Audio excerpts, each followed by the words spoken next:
Hello, this is Emotional Support Water Bottle with Hannah and Ailish. I'm Hannah. And I'm Ailish. Okay. Starting out strong. So I just finished Emily Ratajkowski. I thought I was saying it right the whole time, Ratajkowski, but then I saw her do that interview a couple weeks ago. And how did she say it? I literally don't even know. It was like cow. It was way different than what I thought. I know. Emily, how do you pronounce your last name? Ratajkowska. Well, her. Everyone knows who we're talking about. Emrata. Yeah. So I just finished listening to her book, and it was so interesting. I know. Because she released it a while ago. Yeah, sometime last year, wasn't it? And I'd been wanting to read it, and then of course I just didn't. But you're so much better about audiobooks, and I really need to get on that train. Yes, that's the only way I can consume books right now. But yes, it was so interesting. I will say I am indifferent on her. Like, I don't feel like we were talking about earlier that what she says lines up with what she does. Yeah. But I feel like after listening to the book, I understand her a little bit better. I will say the book was very sad toned. Really? Yeah, it was very sad. It's such a doozy. Like, I have so many thoughts about the whole thing. But I do think she's aware of the fact that what she says and what she does don't line up. Yeah. And I feel like she's stuck. She feels stuck in this like trap where she doesn't want to be used for her body, but also that's what makes her money. Yeah. And some of the things she was saying, but okay, this is the one thing that I don't know if she has any perspective on. I feel like she thinks that people who are, I guess people that don't look like Emily or Emrata, that bad stuff still happens to them. Like, so, like people who are beautiful. Yeah. But people who aren't, I would say, stereotypically beautiful, or like they don't look like Emily, you can still be used for your body. Yeah. You can still be assaulted. Yeah. And, just used as a body. And I don't think she knows that, which was a little bit tough for me when I was like, anyway, that was just tough for me to feel like bad for her. Like, I think if you grew up or if you're just not considered conventionally attractive, I think you would have absolutely hated this book and not felt bad for her at all. But I do think that just because she, does show herself a lot in her nudity and everything, she still shouldn't be used in the way that she was. Yeah. Like, so I do feel bad for her, but I also feel like a lot of it has to do with the industry that she's in. For sure. And I feel like this happens to all kinds of women that look all different ways in that industry. Right. And I don't think she fully understands. Right. Like, I felt like she was thinking she's the only person that this happened to because she was so beautiful. And I will say it was hard to hear somebody say how attractive they were so much. And was she reading the book? She was. So that makes it even weirder. More, yeah. And it's not that she isn't beautiful, because she obviously is, but it's really weird to hear someone say that, speak about themselves like that. And that part was weird to hear. I don't know. We don't really talk about ourselves like that. No. It's not that I think either of us think we're hideous, but that's just never been something that I would say about myself. No. Oh, I'm just so beautiful. That's why I have so many problems. And the part too, she didn't talk about her relationship with women, that she was put down by women or anything by her beauty. It was all about men having power over her. And just some of the situations she kind of got herself in were, again, it was like her pursuing this industry. Yeah. But I know. It's almost, and I didn't read the book yet, but it's almost hard to vocalize. Yes. Like how I think you're feeling about what she's saying, because you don't want to be unsupportive. I know. That was the toughest part. I'm like, I understand, just because she's going to this guy, like there was a story how she went to this guy's house. She was younger. It was an overnight thing.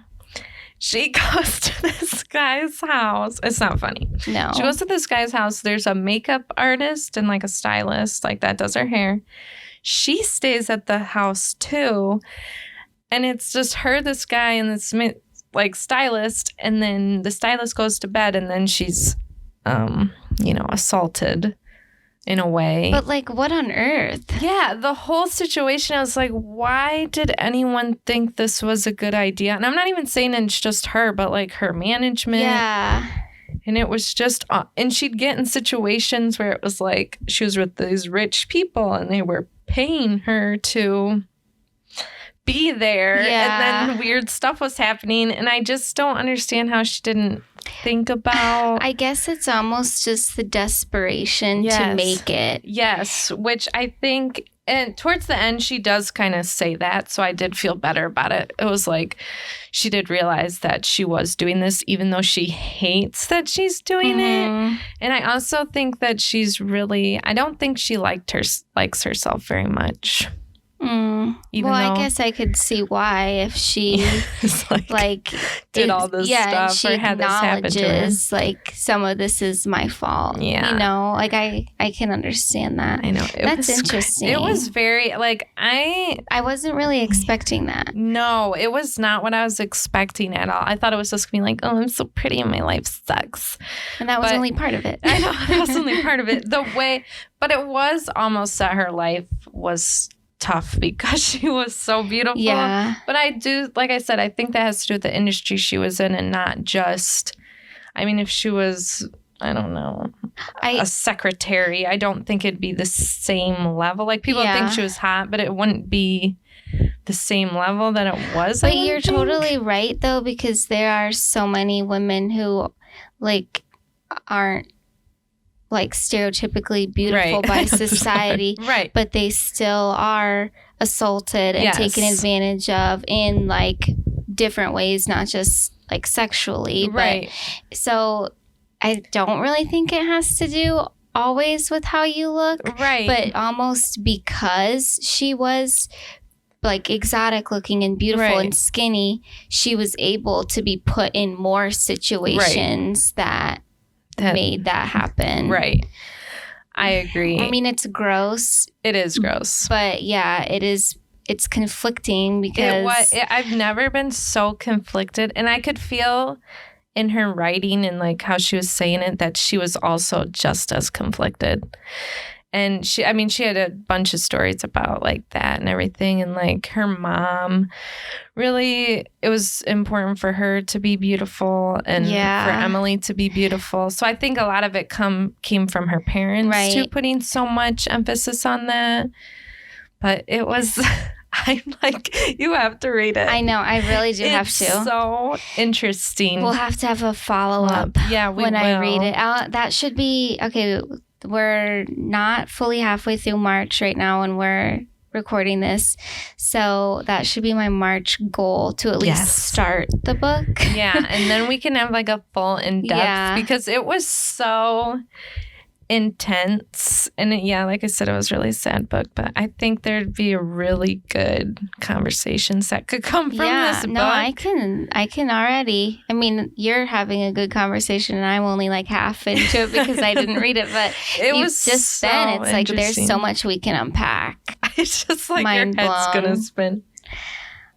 So we have to do a follow-up because there have been new developments with Vanderpump Rules and the Scandival, as they're calling it.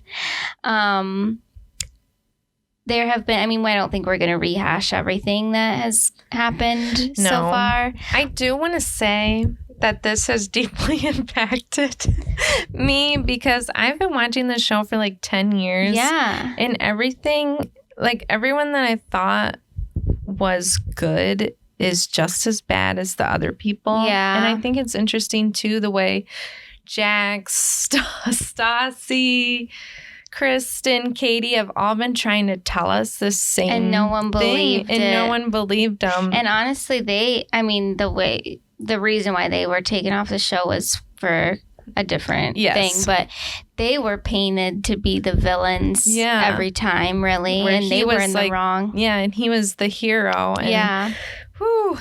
It's thrown us for a loop, for sure. Yes, I'm like I just can't believe it. Honestly, I cannot get enough. Like I am psychotically like looking up podcasts and interviews and like, articles. Like I just want to know what's happening and like just the new developments of the way he's been acting towards Ariana and just and I heard today that Schwartz knew like a month ago, apparently.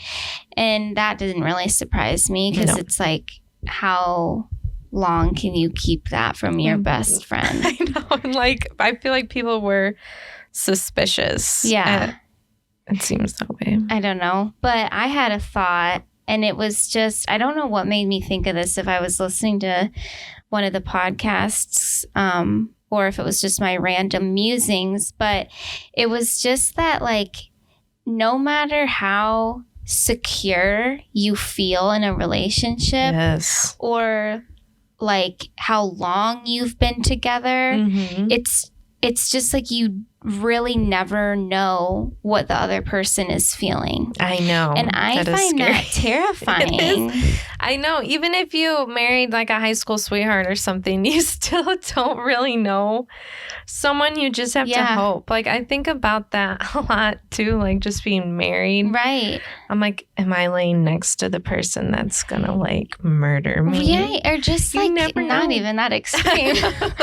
But like you can feel so much love for somebody and like think that your feelings are reciprocated and that they feel that for you too, but you don't really know how they're feeling. And even if they're saying it to you, is that what they feel? Like you don't know. And I mean, you obviously in relationships, you have to build trust and keep that trust and all that stuff. But you like these two, they had their ups and downs, but being with someone for like, you know, nearly 10 years, you would think that there's trust there. Right. I know this person, they know me, like we're in it for the long haul.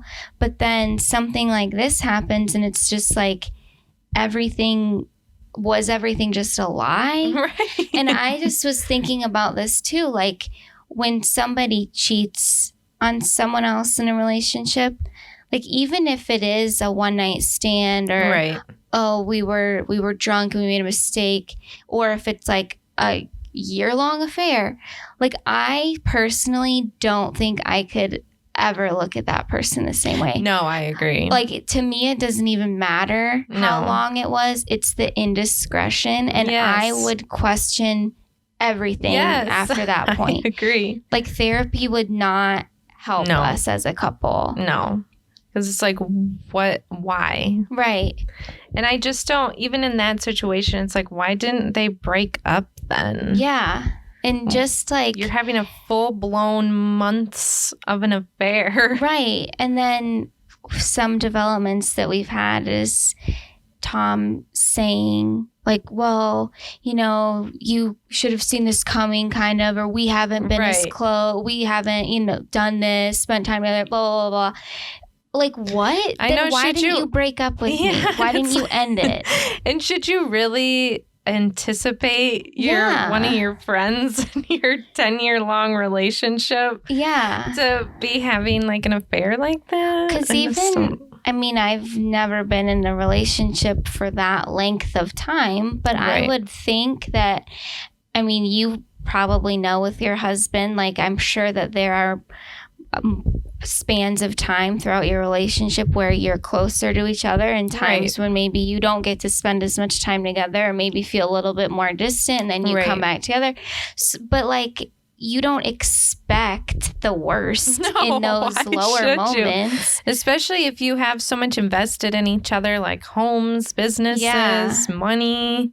It's just insane. I was just really like thrown by that. Like, how can I trust anyone? I know. Like, no, for real though. How can you truly feel secure in a relationship? I know, with something like that. And I know it's TV. Yeah. And we're only seeing like, better parts, but still it's like, it's scary. It is scary. It's like, could your whole life be destroyed in a moment? Yeah. Literally, like, she saw that video. Or when Kristen Doty was saying she never checks his phone, and then she just had like this feeling to check it, and then it was like, sure enough. And like, what made her have that feeling at that moment? Right. Like, why didn't she have that 7 months ago when this all started, But it also made me think, because we had previously talked about like my kind of dating life. Right. And it made me think about just like dating and relationships in general. And I guess this doesn't fully relate to the stuff with Vanderpump, but I think that dating was a lot easier before we had so much social media and technology, because people now are just so easily attainable, and you like can constantly see other options. Oh yeah. It's like, nowadays I feel like it's almost harder to be monogamous. Yeah. Because there's so, like you said, there's so many options. You can, like, even if you're not physically cheating, right, you can just get online and start chatting with somebody. Right. And it's just crazy. I know. And then like, just, when we were younger, I guess this was really popular, but I feel like it still happens now because of technology and like the talking stage, where like you're not even actually meeting up with the person and hanging out with them or going on a date or building real connection. You're just texting them, and nothing really comes from it. It's like, that's like purgatory. Like, that's the dumbest thing ever. And it can last for so long. And then finally one of you is either like, hey, let's actually meet up, or it fizzles out. And the other thing that I thought about with this was just making real connections. Like, and thinking about like, when, I don't know, just our parents, like when they were in the dating scene, like, think about like, you had to meet somebody. Yes. Either on your own, through a chance encounter, or through friends. And then you had to exchange home phone numbers. You had to like call that person and set up a date. And then you both had to keep the date and agree that you're going to meet somewhere at this time, or that they were going to pick you up.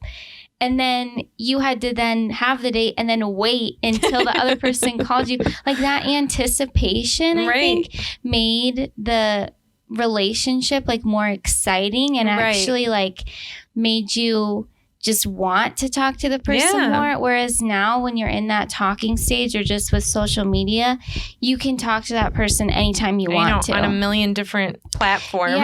You can see a million pictures. You can video with that, like literally anything.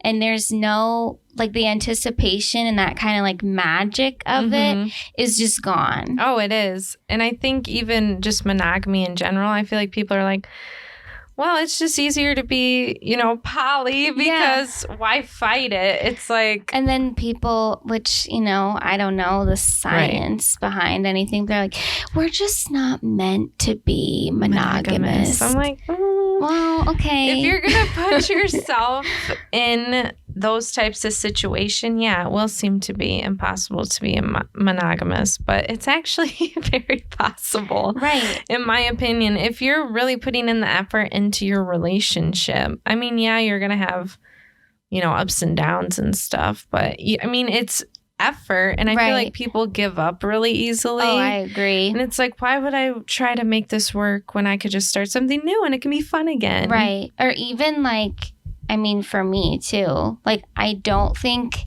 that I'm like crazy picky. Right. But I will be like, okay, well, that was kind of annoying. Right. And then even if I do give the guy another chance, I still am always thinking about the other thing. So it's like, I don't know, that's not really beneficial for me. And I don't really put myself out there like all the time either. So that's not beneficial. But oh man, it's crazy out there though. Like I can't even imagine dating right now. And I don't like dating apps, or even before the apps which we never were, like, we weren't old enough to have done any of the dating websites during that time. No. But like, I just always found that so strange.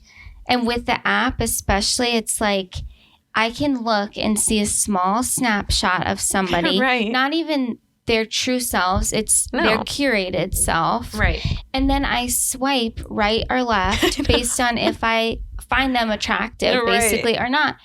And like, you could do that for freaking hours a day, like, and never run out of options. Right. Like, that's crazy. How is that helpful? How does that build a meaningful connection and a meaningful relationship? And then I guess for people that are listening, like, it's not that I'm saying that can never work for people. Right. Because it does. Yeah, it does. But it's just the basis of it. Mm-hmm. Like, it just goes back to what I said at the beginning, where other options are so easily attainable, and you can constantly just see what's better, quote unquote, out there for you. And I think it, like you said, it's just easier to move on then when you find one little flaw. Right. But I don't know. That was just, those were my musings about relationships. Well, I do feel like this has made people really think. It's like, wait, what? Well, and just with Tom and Rachel. I didn't know that either. Did you know that? I didn't know it until it came out. This came out, yeah. But, like, did he just upgrade to a younger model? Yeah, that's the way it seems. It's like, whew, but yeah, it does seem like he just upgraded to another model, and it's like, oh, well, she's fun and and young, and why would I work on this? She's a groupie. Yeah.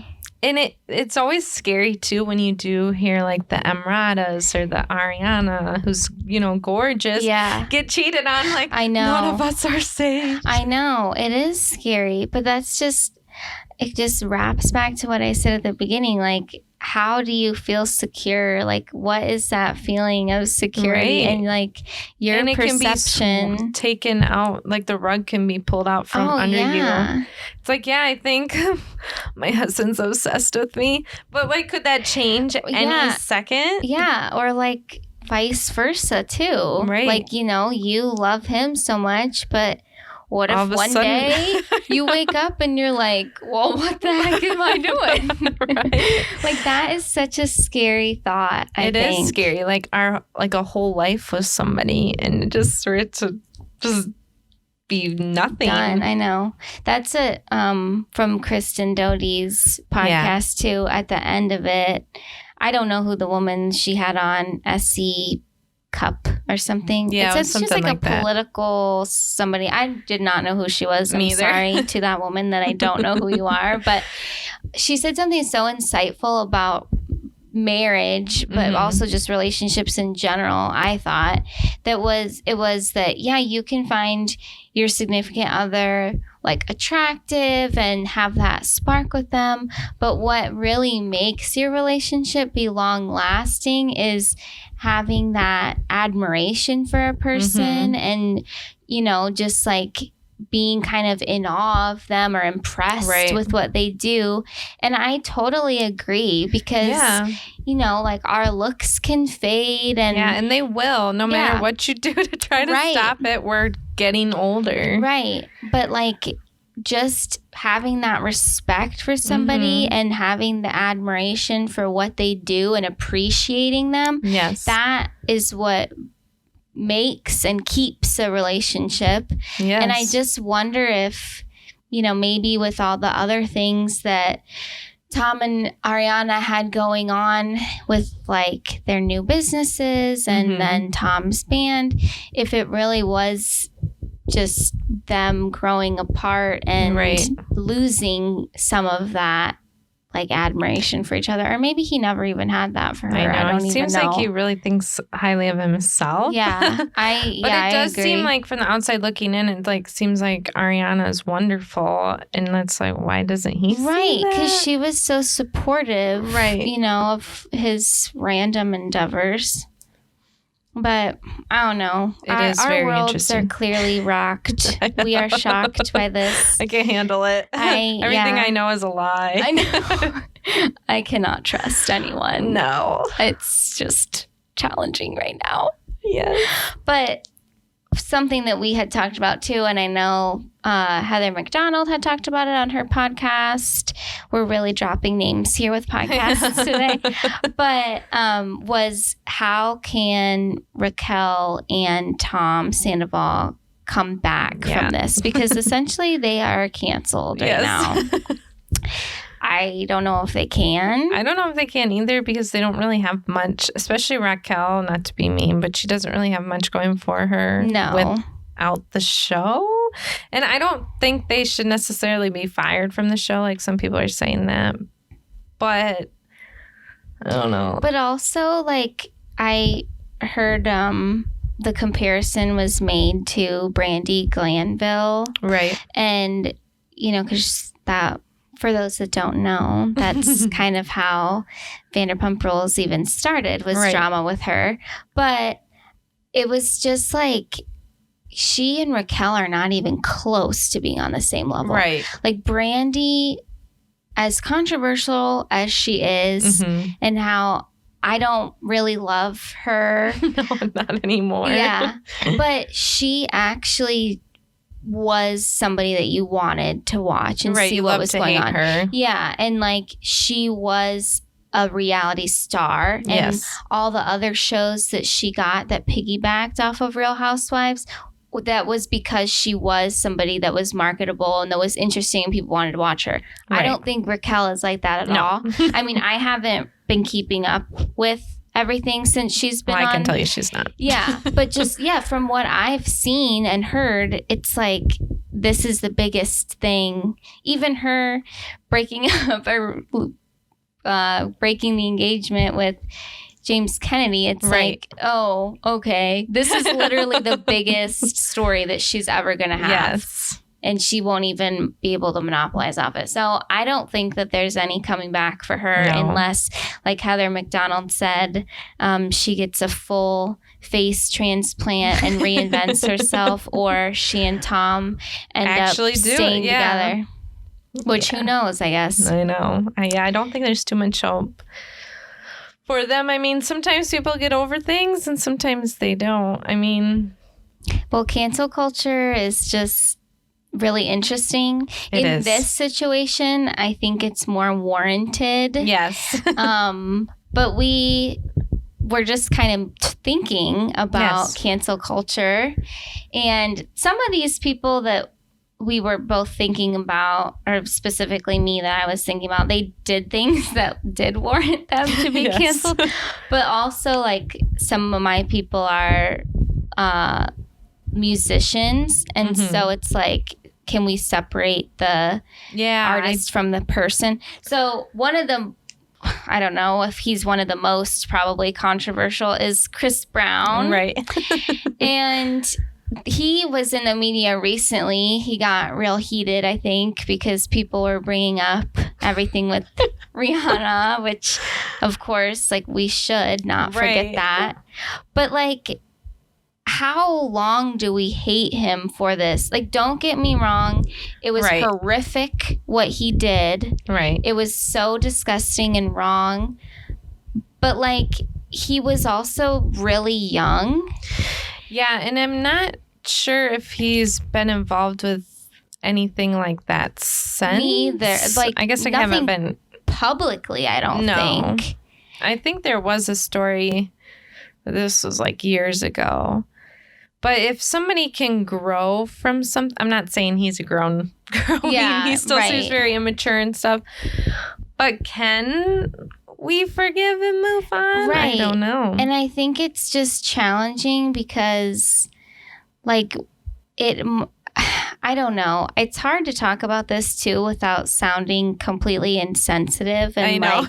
Sort of like, but it's just controversial. Are we just going to hate someone forever because of a mistake that they made? And and I think like what you said is right. If someone can put in the work and realize what they did was wrong and grow from that, and not do it again, right? And I know everything that happened with him, it was a different time and we weren't so like quick to just cancel people, but everyone still hated him. But now like he didn't just go away. I mean, he still put out music, kept going for years. And even though some people kind of like, I stopped listening to his music for a while. Yeah.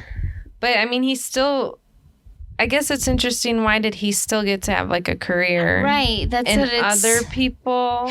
So if that would have happened today, like would he just be banned for life from everything?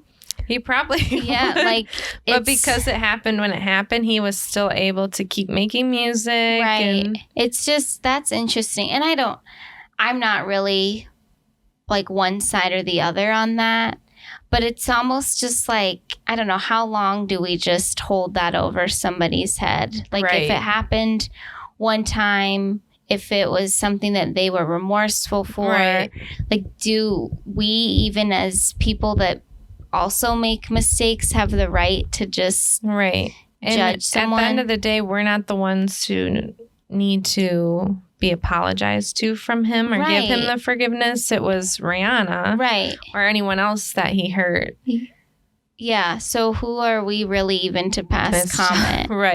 The other one that is really controversial, but this actually was brought up at work. So it was interesting that we were talking about this week.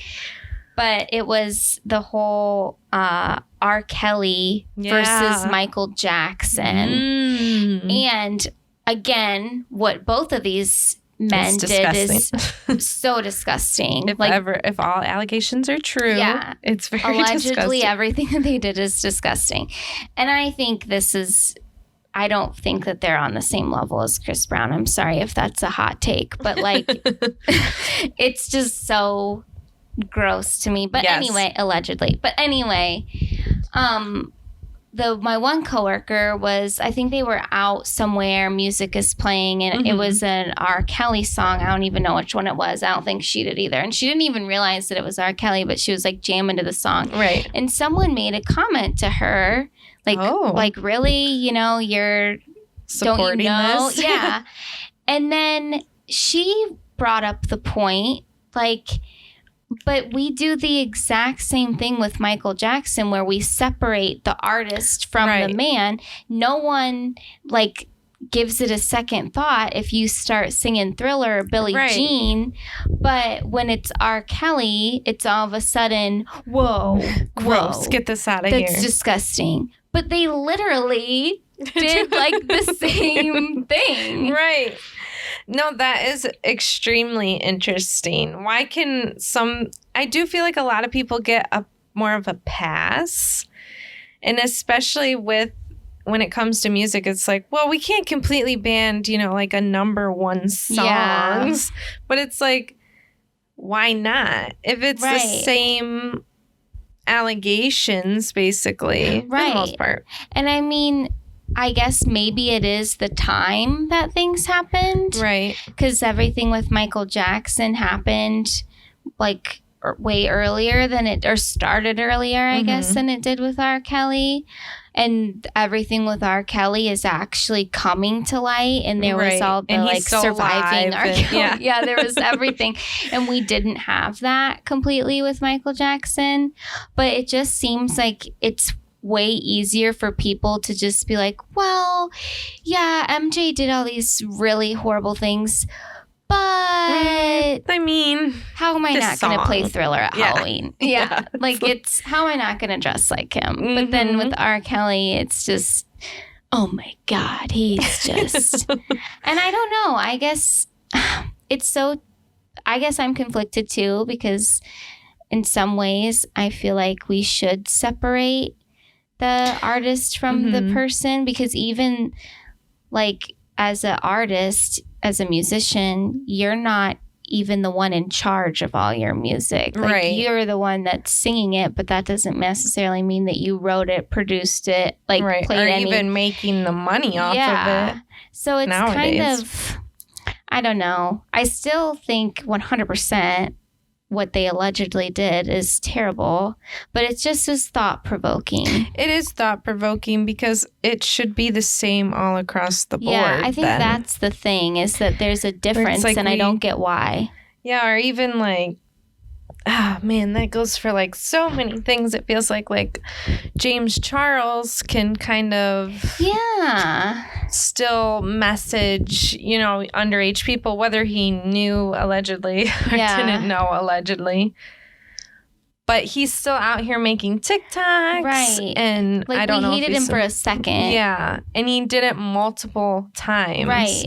And there's been multiple allegations about it, but he's still allowed to be out here doing things where other people are canceled forever and can't do anything. I know. It's just such I don't know. It's an enigma, really. It is. The whole thing. Or even with men versus women, where it seems like women tend to get more of a pass with certain things. I mean, even with Cardi B admitting that she drugged and robbed men. And they were scumbag men. But if a man was like, yeah, I drugged and robbed women, he might as well just crawl in a hole. Yeah, which, I mean, is a bad thing to do. Yeah, it's horrible. But she still has this very successful career.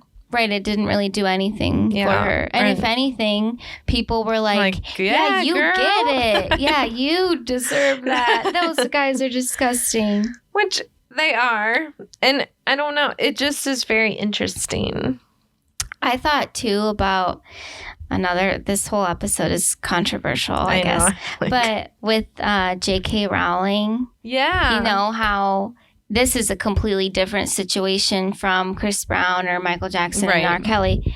But because she voiced an opinion, she was canceled. And I'm not saying that, I agree, disagree, feel neutral, whatever, about what she's saying. Right. But I do think that everyone is entitled to their opinion. Right. And you don't have to agree with it. No. But does that mean we just cancel people that don't share the same views as us? Right. And especially because, I mean, I love Harry Potter. Yeah. So it's like I just can't give up Harry Potter. I know. And at this point, I'm not buying new things, or new things aren't coming out. So I'm not technically supporting her in that way. But it is, again, can we separate the two? And it does seem like people are trying to do that. But it's you can't even say anything about Harry Potter without that being brought up. I know. And it's can I just enjoy and it or not? In my mind, I know she wrote the books and everything, but when I think of Harry Potter, I don't automatically think of her and then all the comments. I used to just think of, you know, like, oh, I love those books, and oh my gosh, all the movies and all the characters I know and love. But now it's like everybody has made it such a huge deal, and there's been so much hatred towards her that it's like I don't even want to say that It's like, yeah, what are you listening to? Oh, not Harry Potter. Not the movie soundtrack. Like, it's just, I don't know, it's strange. But that's interesting about, I think in that case, like the men versus women thing, it is opposite with her. Like, she voiced an opinion that in this day and age is controversial. Right. And people were just like, no, you're absolutely wrong and we hate you. Goodbye. Yeah. It's like no room for growth, no room for opinion. And I think people take too much from what people say, and they have to actually look at the context of what people are saying. And I don't know exactly what she said in particular, but I think just in general, it's like if one person decides to cancel you, then everyone gets like on this bandwagon. When I used to be on TikTok, I definitely would see that. It's like you're looking at a video and then you're like, oh, that's really funny. You go to the comments and they're like, that was really messed up. And you're like, oh, and then there's probably like 150 comments after that saying, you're so right, blah, blah, blah, blah, blah. And then all these people are jumping on the bandwagon. Like, and then I would go back up and be like, unlike. Yeah. Like, I can't let anyone know. Like this. I didn't realize. It's just interesting the way, like, that mob mentality. Yeah, that's what it is. Wait, that was wrong that you said that. Yeah. Now we all have to, and then everyone's like, yeah, you're right. It's like, wait, I just want to make a sidebar real quick. Remember when we went into the theater to watch Harry Potter? And then we had like a sexual awakening. Because they all got hot. I know. They were all rugged out in the woods. We're like, wait, are Ron and Harry hot? I'm like, I'm not really into gingers, but Dang, Ron is being very vulnerable right now. It's like, I thought they were going to like chop down some trees. I was like, in their flannels. Sorry. Anyway. That was so funny. That was funny. Us just innocently going to watch the new movie. Wait a minute. Our sexual awakening, we're like 17. I do like boys, and I like them rugged. Anyway, that was funny. Sorry. Remember when, like, just going off of that, thinking about the mania that was Harry Potter. The midnight showings. Yes, and the theaters would be packed. People dressed up. Yes. You were like sardined. People would be like, how many times have you seen it? This is my 52nd. And I'm going to go tomorrow too. It was crazy. Like, just wild. When's the last time that like level of excitement was for something? And it was like every year for 7, 8 years. Yeah. We were just watching it. And then they really got greedy because they split the last one, part 1 and part 2. Like, we have to really drag this out and monopolize. And we were just eating it up. Like, it is interesting to think about, though, if she would have made those comments then. I know. Well, you know what? I don't think that it would have been a big deal. I don't think so either. I think that would have totally been acceptable, what she said. Mm-hmm.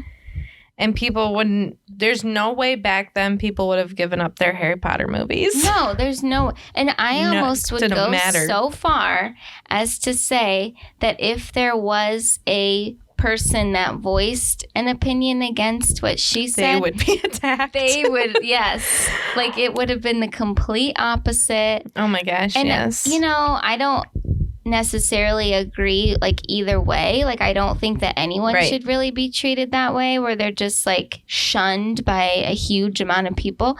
But why can't we just find a middle ground? Yes. Like, why does it always why can't have to we be like, you know what, maybe this is the way I feel and you guys feel that way, maybe we just have to agree to disagree. Right. Or like have productive conversations instead of witch hunts. Right. Why does it always have to be so divisive? I know. And then when people bring up, old shows, like, oh, well, this was super problematic. Yeah, and they pick it all apart. I know. Why? It's like, I know. Can we just... Times were different back then. Just even the industry was different back then. And it doesn't make it right. But going forward, we need to do better. Well, I think that's the thing, too. Going back and rehashing or hating on these things that were so wrong about shows previously. Like Friends was very white. It doesn't help. Like, no. What helps is recognizing that and then making changes in movies and shows and whatever as we are making new ones. Yes. Like, there's no point to go back and just pick apart every little thing because there's stuff in everything. Like, you look at movies from, like, the 20s, and it's like... Whoa, that's completely uncalled like, oh, dear. for. And I think even now that we're being more enlightened to stuff like that, I can watch something now and be like, wow, that really isn't cool. But I don't need to try to rip it apart. We just have to take it for that's the way things were back then. We're getting so much better now at having diversity. Right. Which is a lot more helpful. Yeah, it's good. Like, we just need to learn and grow from those things instead of just living in the past.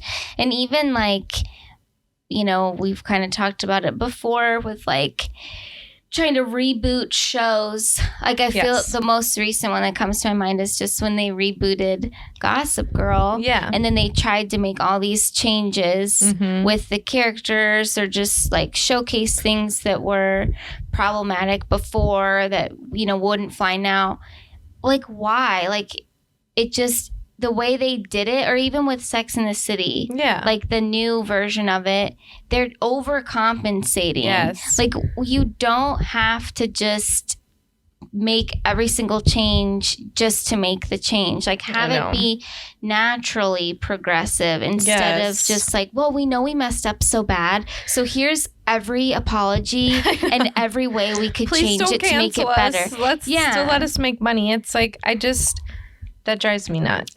I think something that's interesting too is once somebody gets canceled or they do that wrong thing and they get called out and then they make an apology and the apology is never good enough. Yeah. It's always, so you make your first apology, but then you're going to have to apologize a second time. You're going to have to apologize for your original apology. Like, actually, that apology sucked. Here's this one. This is what I should have said because now I'm taking everything you guys said I should say. And I'm saying it. Yeah. When I was listening to Stassi Schroeder's book, her second one where she had gotten canceled, I thought she said something really interesting when she was talking about her initial apology. And she said, I did not want to make that apology. I wasn't ready to apologize yet. I didn't feel sorry then. But she said after I had reflected on everything and it had been some time, she was talking about how now I feel like I could have made a so much more meaningful apology that I actually meant versus this one that just got sent out that I didn't even want to do. Well, I feel like that with pretty much everybody that's been canceled recently. Yeah. It's like all of us are dying to see what they put out and how long it takes them. And if it's over like 24 hours, burn them at the stake. Like, we are so just like, we want that right away. I know. We want the apology, but we know we're not going to accept the apology, but we still need to hear it. But if they're not actually feeling sorry in that moment, it's not genuine. Right. And what's the point? Right. And it's like, I'm just doing this basically to get everyone off my back, even though it probably made everything worse. 10 times worse. Like when Tom Sandoval even made his first apology for like the business, everyone's like, he didn't even say Ariana. Yeah. And then the second one he made, they're like, he only said Ariana 5 times and he mentioned himself 20. How dare he even say her name? Yeah. I know. It's like, so which is it? And again, he probably isn't sorry, but he's coming out with this apology just to because he knows he has to. Yeah. Or his team is telling him that he has to. You need to do damage control. Like so many people that aren't on the full-on celebrity level. Right. Or like, I read things with our local news and there's been random things where it's like a public local figure said something, or somebody with a school board, or just something random, and then it's like, okay, the event happened, everyone's mad about it, and then 12 hours later an apology was issued. It's like, you as a human honestly don't even have the time to fully process what's going on, really reflect on your actions, and understand why what you said hurt people or wasn't appropriate. But you have to get this apology out before you can even, because you have to just try and save face, even though it's not, it's not going to help. It's like it's the double-edged sword. You put out the apology, it's bad. And you don't put it out, it's bad. I'm fully guilty of that too. Like the feeling of, well, are they really not going to say anything? Because with everything with like Tom and Ariana, like I'm looking at the clock, like, what does he have to say for himself? What is he saying? When is he going to make this apology? And then, he made his, and then a little bit later, Raquel made hers. And it's like, as soon as I saw it pop up, I'm like, well, look who came what do out. These two have to say? But also, I think, like, with people that are public figures, like, them making this public apology over Instagram. Yes, or like from the notes app. Yeah, it's not even, it means literally nothing. No. It's so silly. And I don't know why we as the public need that so bad. Right. Why do we feel like we even deserve an apology? And like, because if I was in someone's shoes in that, like if I was a public figure or not, if someone wronged me and then they made an apology and put it up on their Instagram and like never said anything to me, I would be livid. I know. You're like, hello. It kind of sounds like that's what happened with Chris Rock and Will Smith too, where Chris Rock is saying, no, I didn't get a personal apology, but Will made this big apology to everybody over the else. Internet. Yeah. It's like, wait, I'm the one you slapped. Right. I'm the one that should have, like, just, it doesn't an apology. To me, it's not even an apology unless you are meaningfully talking to that person and you mean it. Yes. Like, how often do we even say to kids, like when we're teaching them about apologizing, and you'll be like, well, say you're sorry. And then a kid will be like, sorry. And you're like, you don't mean that. No. Like, I know, even with my son, he'll be like, if I send him to timeout, he'll be like, I'm sorry, I apologize. It's like, no, you're just saying that to get out of the situation. And that's exactly the same thing. It's like the adult version is a notes app apology, screenshot, and put up on your Instagram. Yes. Imagine if regular people did that.